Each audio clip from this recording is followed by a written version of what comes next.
Good day, traders.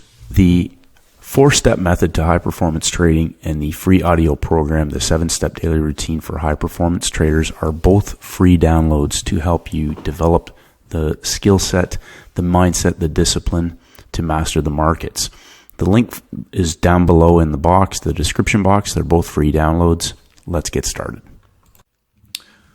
Okay, traders, in this video we're going to look at the Swiss franc and the euro. We both pairs had trigger days, triggers that set them up as a potential candidates for trade setups. So again, coming back to criteria, is that we had a market that was day 3, but also we had day 1 shorts in the market on the Swiss franc. We had major red news scheduled for the Europe-London session. We had Swiss CPI at 2:30 a.m. New York time scheduled for that session. So coming to the U.S. window today, we have a couple of things. Again, I'll highlight some different things in these videos to clarify, again, traders' visual concepts. We had a market that went vertical. It blew out. It had triggered it was already in breakout. We had day 1 shorts in the market. It's day 3. By all accounts, we could say this was a first red day. It's not textbook. We have a new week, but we'll call that a first red day. It did close below the open, and that means if we get a sell high of session opportunity for selling, that is possibly an opportunity if indeed it presents. The low of the week was present from last week, and on the news it went vertical. And so on this vertical move outside of our 25 pip box, we already had breakout traders in the market from Friday's day 1 shorts. That market then went vertical and broke down into the lower part of the 100 pip box before starting its pump back up. This is, again, I'm coming to the screen for the US session. So we have a market that has auctioned down on CPI and then began the pump up in our London session. So we have a market that is in breakout. That is our first trigger to key us into that. Number one, we have breakout traders in from Friday's session, but that market goes vertical and breaks out of a 25 pip consolidation and is in breakout mode, but then proceeds to pump up in the London session. In the gap time, it proceeds to go higher, back into breakout shorts from heading into the news. And then we get our little break in structure just before the US session starts. Some traders possibly shorted this heading into the open. So again, comparing the Swiss franc versus the Japanese yen took out the high and then engulfed the high at double zeros.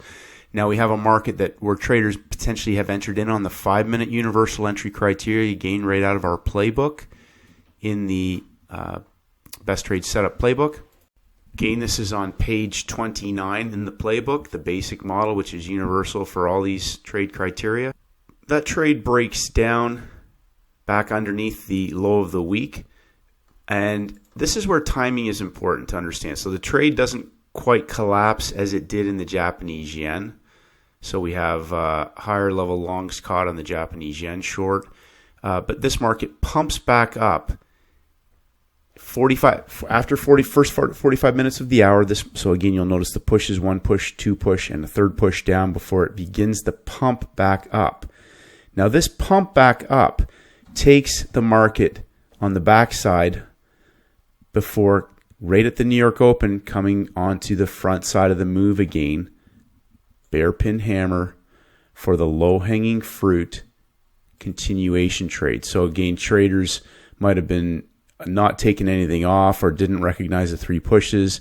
They got stopped out, maybe feeling dejected or frustrated, but the re-entry right at the New York Open, again on the front side of the move, gives traders a nice blow-off vertically straight back through the low of the day, the low of the new week, outside of our previous breakout of the weekly low. So again, coming back up, this breaks down, pumps up, and right in our timing window gives a universal 5-minute entry again for the short trade. 1 push, 2 push, 3 push, and again, recognizing when something goes into consolidation and you're in a move that should go vertical, recognizing to be at break even, taking profits, closing the trade, whatever you want. But then recognize this bullpen hammer as it comes back up. That's the beginning of the pump again. That pin hammer, pump, and then looking at what time it is, pump. There's no major red news on the calendar schedule today. We've already had our news in the Swiss franc session. They pumped it up. We got volume trapped up high. We potentially have a neckline, death line area. And if we just bring this back up a little higher, we've got that last level of pump up. They broke down. That's our break in structure. They pump it back up. Re-enter the front side of the move at the New York Open for the blow off of 25 to 30 pips. Again, the quality of the setup is what's important. Recognizing we've pumped it up 50. We've locked in the high underneath the breakout. There's a little triple top head and shoulders. They break it down, pump it back up into the New York Open for the vertical collapse back through the low of the day. Now our euro, on the other hand, was an inside day. That was our trigger, a potential trigger day. So again, coming back and looking at that in the playbook. Again, on page 6, we've got trigger day signals, inside day, trend trades, or potential false breaks, or low-hanging fruit if you're already in an inside day reversal. So the false break or trend trade, what type of opportunity may we possibly be getting today? So again, the market breaks out in the Asian session. We have a market that breaks the high of the inside day. So typically on an inside day that fails, normally it will auction up and break down and almost immediately trap traders on the wrong side before reversing and targeting the opposite side of the inside day. We have a market on this particular day that's made higher highs, auctions down in Europe before breaking structure on the inside in the gap time. That break in structure now potentially becomes a setup for a dump and pump. Our universal entry criteria on the 5-minute chart is met right at the open of our US session window. So again, go check these on your charts for the dump and pump and a measured move opportunity for the trend trade for a measured range expansion targeting almost 50 pips, if it didn't get the 50 pips, for the trend trade continuation inside day trade. This is probably the easier trade than the euro one. The euro is just low-hanging fruit, or sorry, the Swiss franc low-hanging fruit. But again, go back and understand what's happening here. We have a market that's broken out. We have a trigger day. We break out. The market auctions back down, coming back to our timing window. The key thing is the importance about timing. So even if you shorted this in Europe on the inside bar thesis, you're outside of the high of the day. So a failed breakout, still coming back to the breakout level high. If you're looking for the failed breakout, typically you'll see that at the high, the breakout and failure at the high of the day. This is a market that's broken out and gone higher and auctioned down into the low of the day, break structure for the short squeeze trend trade continuation in the US window.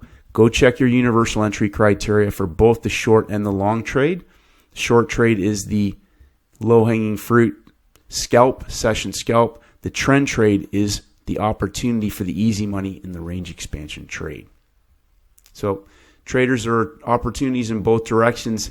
Study the playbook, trigger days, and then understand how your thesis should play out. The importance of timings. These timings, everything is timed and measured. We have a 50 pip box. They do a range expansion of 1.5 times. This could still be on the front side of this move, no idea. But in the session itself, they gave us a beautiful opportunity for a nice 50 pip move. Not quite 50. We're sitting around, almost 50 pips. But these are the simple textbook playbook trade setups. Keep it simple. Stay focused, traders. And may the markets go with you.